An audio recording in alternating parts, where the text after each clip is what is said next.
I'm afraid it's the Toyota again. The Toyota wasn't meant to generate content, but it is, because these headlamps are a little bit cloudy. They're not too bad, but I think it's probably better to do something now than wait for it to get an awful lot worse. So I've got something in a box, and we're going to give it a go. Find out what's in the box and see if we can smarten things up a bit. This is a common issue. So the problem is the plastic starts degrading and going cloudy. And what it does is it scatters the beam pattern, and ultimately will lead to an MOT fail. If there can't be a clean enough image, a sharp enough definition of the beam pattern, then it will fail the MOT. So this is our headlamp bulb here. It's a projector style, and then we've got the main beam inset and these weird markings. I don't know why those weird markings exist. Indicator is up here. So as this gets cloudier, it just starts scattering the light everywhere, which means you can't see to go down the road, and ultimately becomes a barrier to the light even getting out. This is not the only car with this issue. The Daihatsu has a slight case of cataracts, and so does my Australian Ford. Now, I've buffed these up a few times, which does take off some of the cloudiness, but it's never a very long-lasting solution. I'm hoping to achieve better results today.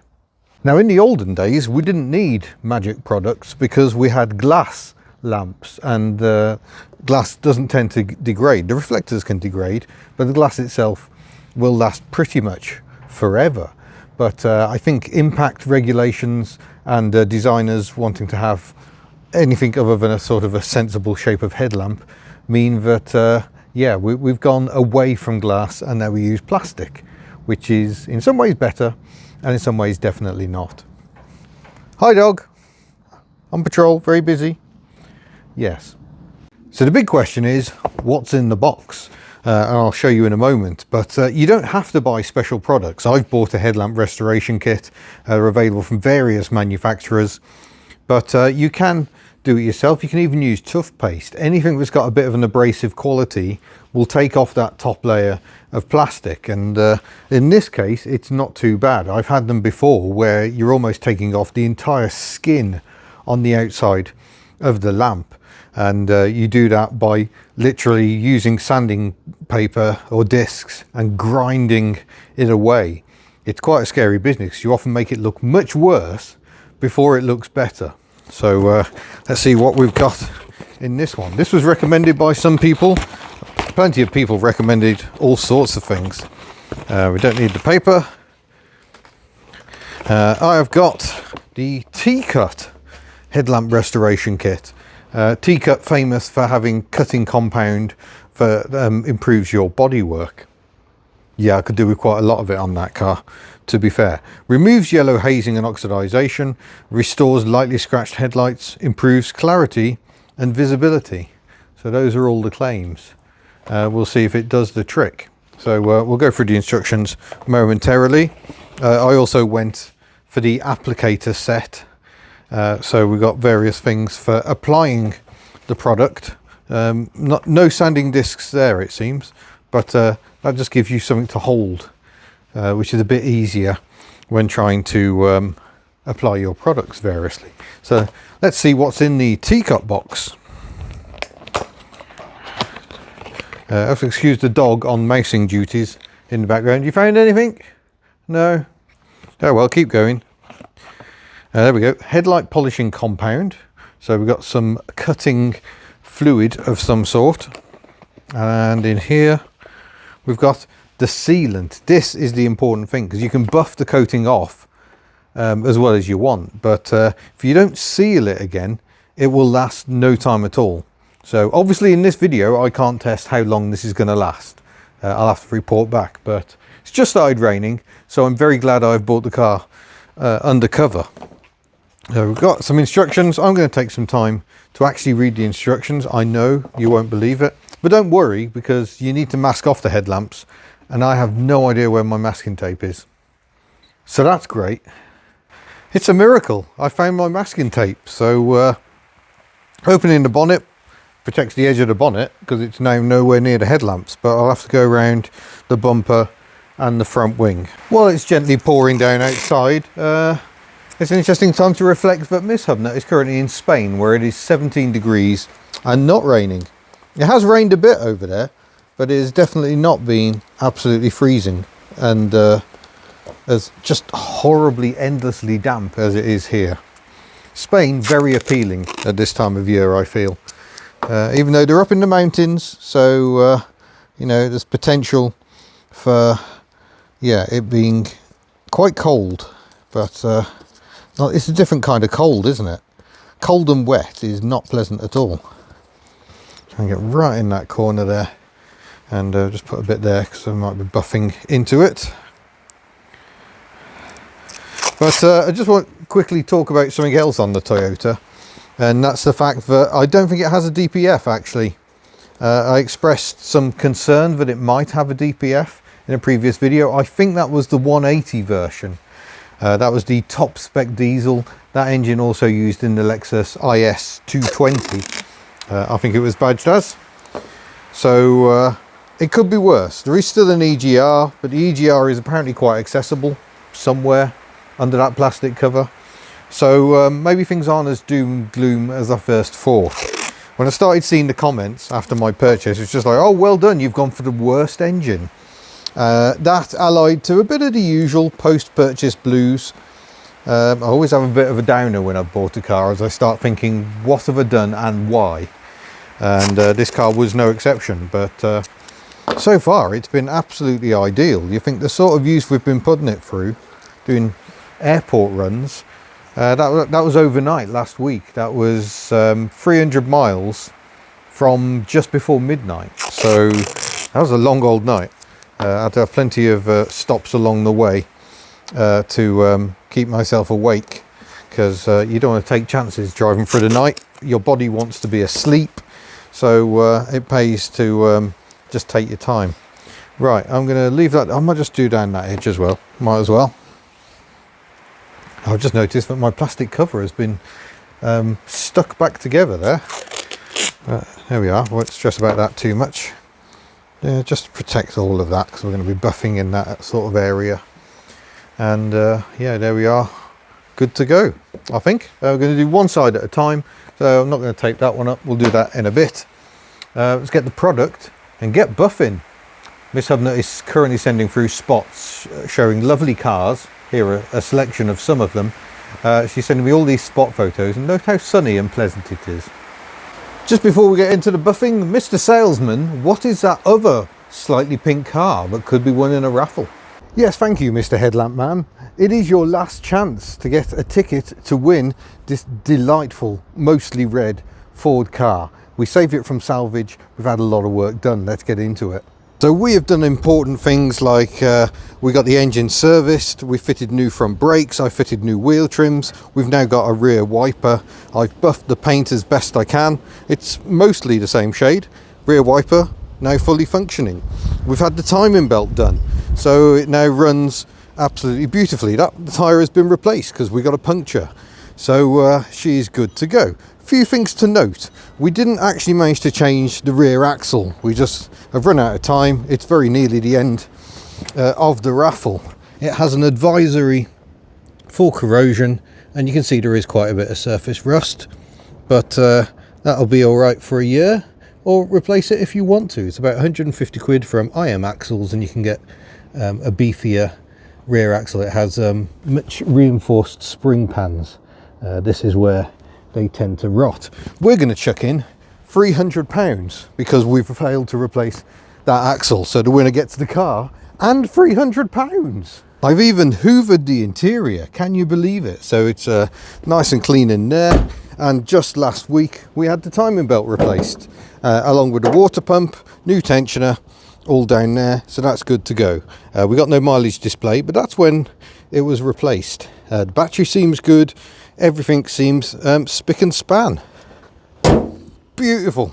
And a quick shout out to our insurance partner in this, Get Shorty Insurance. They've insured this on a short-term policy while it's been with us. If you want to take advantage of their short-term policies, look for the link in the description below. Incredibly useful if you've just got a car temporarily joining the fleet, if you're borrowing someone's car or driving someone else's car. You know, when we've had Miss Hubnut driving cars on the fleet, Get Shorty the people to use. Link in the description below. It does earn us a little commission, but I love to point out that we were using Get Shorty before any of this commercial business came along. Genuinely very useful. Check out the description below. Before we get back to buffing headlamps, what else on the fleet? Well, there's some slightly sad news with Desmond and the recent storm. It blew this trim off the roof. So I got to try and get that warmed up and refitted. We may do that today, we may not. There you go, even giving her a quick wash. She's eBay clean, she's ready to go. Good times. Right, here we go then. So this is the applicator. It's quite clever really. So that's a microfiber pad. And then we got two cloth pads. I don't know which ones you meant to use really. Are there any clues on here? Not really. Use the grey pad to apply, yellow pad to remove, and white to buff. Okay, so we use the grey one to start with. Then apparently, the instructions themselves on the product say use 2 microfiber cloths, but this is microfiber, so we'll go for that. We'll stick on our thing. So we got the buffing ability, and let's just find out how much you're meant to use. For hand application, use 2 cloths, 1 to apply and 1 to remove. Apply product to the cloth and work in a circular motion. Okay then, I'll just get you in just for the before, and then we'll see what it looks like after.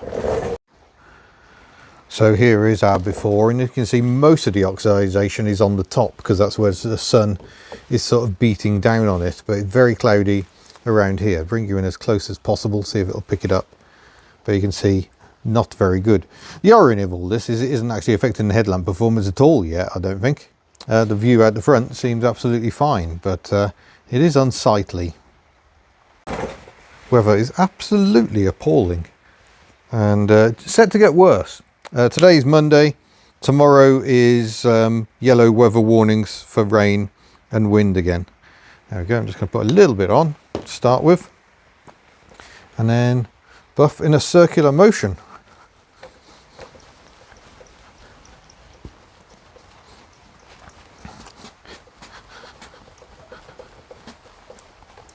And then the yellow one to remove.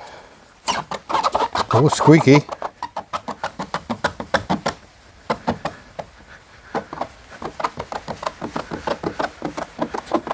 The applicator doesn't really want to stick to that, in all honesty. A bit better off using this one by hand. What do you reckon, folks? Is that looking better?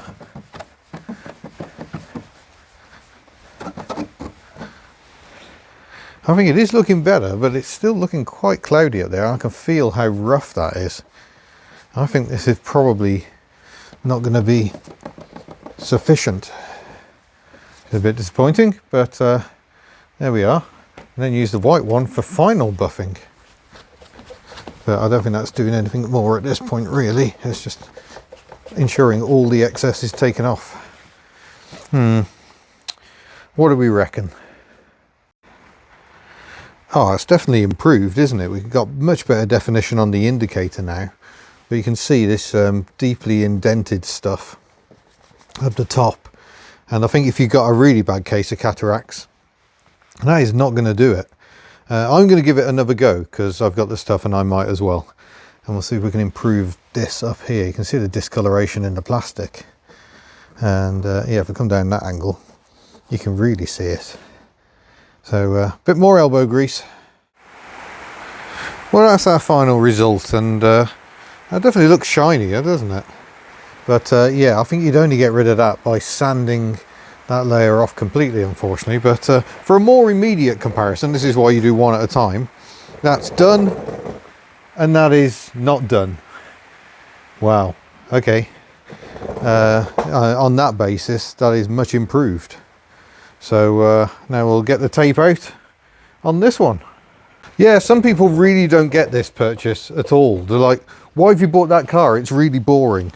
But the whole point of Hubnut is to shine a light on boring cars. That's kind of why we exist. It's why electric cars work well, because a lot of ways electric cars are boring.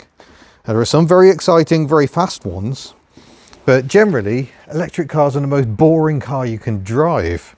They're super smooth, super efficient, and yeah, they're not really designed to be exciting. I think that's why so many of them have powerful motors and stuff. It's just because the engineers are desperately trying to bring some excitement, and the electric shove is certainly quite exciting, but generally it's about the most efficient way of getting you down the road. That is why I like electric cars. So really this fits the bill 100%. I'm hoping it doesn't generate much in the way of content. That is the hope. It's kind of why we bought the Berlingo. We never thought the Berlingo would be a content generator, but the Berlingo had other ideas. Still need to send that away for some improvement works to somebody who actually knows what they're doing, because it isn't me.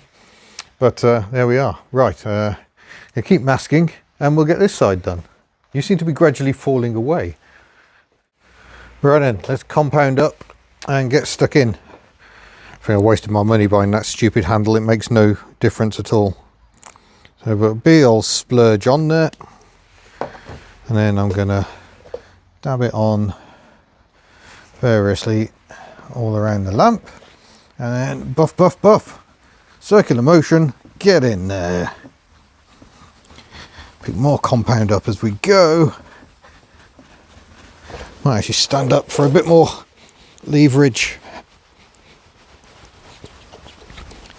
This side is actually a bit worse, I think. So this one would have been affecting output, I feel. But yeah, many years ago I used one of the kits that actually has sanding discs in it, and it's quite a lot more work, but really that's the only way to really get those heavy crusty deposits off. Is where the original UV coating from the factory has just broken down. Now, I didn't know until recently, but there are headlamp bulbs that are designed to put out less UV so they don't degrade the plastic as much. I discovered that with the Saab we had recently. Incidentally, some people asking where the Saab's gone. We gave it away in a live stream. If you go to the live tab, you can watch it as it happened. It's 2 parts because it went hub nut, and yeah, it went a bit wrong.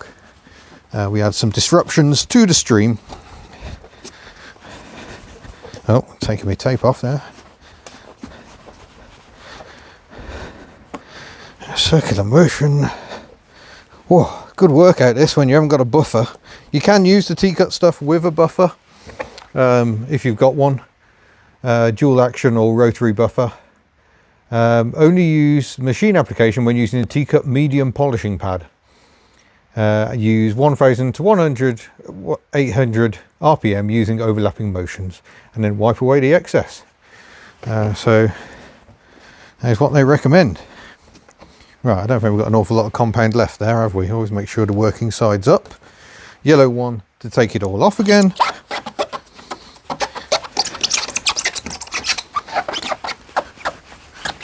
And there we go.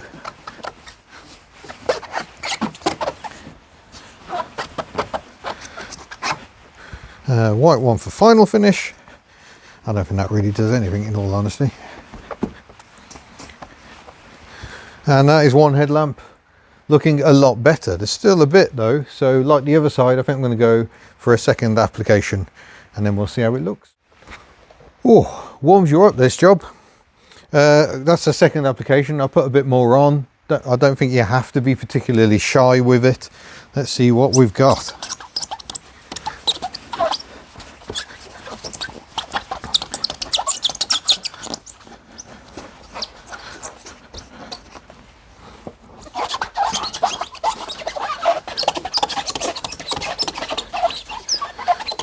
Very squeaky, this pad. Unless it's getting all the product off. That's looking, yeah, that is looking a lot better. Incidentally, I think it was Steve at Pentagram Motors, who's very prolific on the old tickety-tock. He did say, first of all, see if you can get new headlamps, because that's the easiest way of fixing it. Maybe, I suspect you've got to take the entire front bumper off to change headlamps on this, but it is a valid tip. The yeah, there's nothing will give you quite as good a result as a brand new headlamp. I'm sure Lewis at Whiteland Restorations is watching me doing this going, that's not how I'd do it. Because Lewis would take them off the car, give them a proper good cutting, probably working his way through discs, getting steadily finer, and then final polish. And ultimately, that is what will give you the best results. But nonetheless, there we go. I'm fairly pleased with that, I think. This isn't sponsored, by the way. T-Cut haven't sent me this to try. Bought it with my own money, £11.47 on eBay. Don't accuse me of not being a big spender. Yeah, there we go.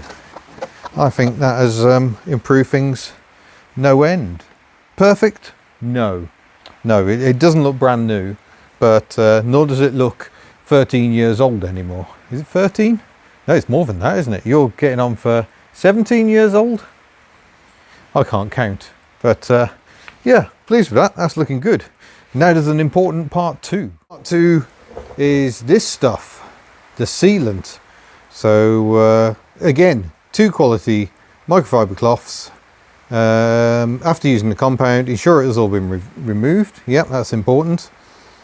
Shape bottle well, small amount of product onto first cloth, wipe in a circular motion, use the second one to wash away any excess. So we will go for that and hope there isn't drying time because the weather is horrendous. I don't think I used the final cloth. That's the one that really ensures you're getting absolutely everything off there. Also removes your masking tape if you've applied it in a cack-handed manner. Who? Me? I need more microfiber cloths because I've now run out. I don't want to use the same ones. That would seem like a stupid idea. These are my 2. This won't be very interesting to watch because I'm putting a clear liquid onto a clear lens, and that's it. You're not going to see very much, but a little bit on here. Probably should wear gloves because there is a there's a problem with a microfiber. The product doesn't stick to the cloth. It's just running off. I guess that's a good microfiber. Apply it in a circular motion. Oh yeah, we're definitely getting some transferring on there. Over the entire lens, especially this bit up the top where it gets sunbaked.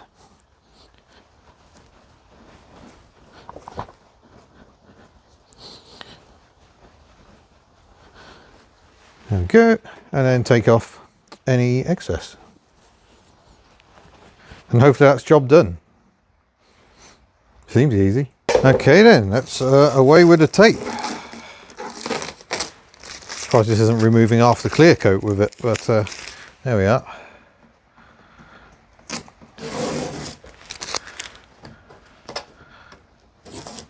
Oh, we really did get a time with that piece. That was it right over the edge. There we go. That is looking a lot better. So that was the T-Cut headlight restoration. Well, it's the headlight polishing compound and headlight sealant. It does seem to work, but if your lamps are really bad, I suspect it won't. You'll just have to get some cutting discs and really cut into that plastic. Well, I have to say, that has brought up the looks very, very nicely. It's not perfect, but then what's the point going perfect when your paint looks like that? So there we are. So don't forget, you've got just a few days left to win a Ford car, car, whatever it is. So that draw is going to be on Sunday. We're going to do a live stream when we all find out who has won it. It's going to be exciting old times. I was meant to put a rear axle on that car, but we've just run out of time. It's now going to be Sunday. So we will find a way. I'll add some cash to the pot or something to make up for the fact that we have not got that done. I said I'd do it at 2,000 tickets. It actually took longer to get there than I thought, and now we've run out of time and Christmas is coming. So I'm still prepared to get the job done, but the car would have to sit around for a bit. And I may have already got the next car lined up by accident. So yeah, we'll see what's going on there. But huge thanks for watching, and we shall see you in a future video. Farewell. Ooh, look at that, really shiny now.